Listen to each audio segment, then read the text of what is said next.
Matagumpay namang na-turnover ang Spring Development Water System Project sa Talaingod, Davao del Norte. Isang hakbang para sa mas progresibong komunidad. Para sa detalyeng ulat ni Beverly Bernardino.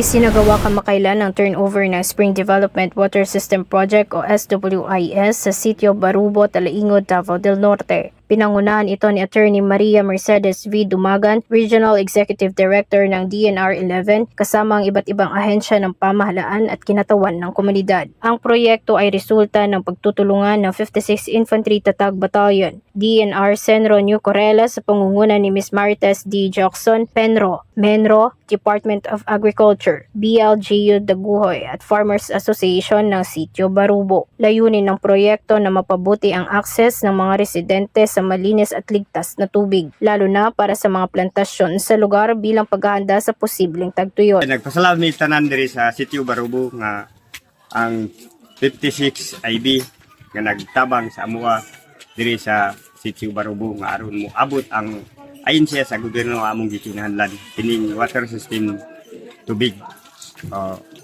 Sa ako lang nga ipasalamat sa uban sa mga Pindro, Sindro, Pagro ug NCIP o DNR nga nitabang ug daghang salamat sa inyong tanan.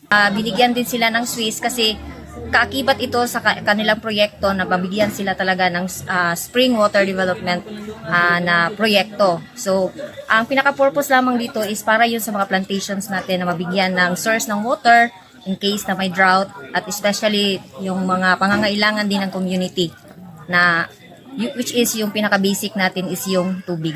Ngayon, dahil sa Swiss or sa water impounding system, which is nandito sa likod ko ngayon, is makakapag-stock na sila ng water o ng tubig para hindi na nila kailangan pumunta sa malayo at kumuha ng tubig.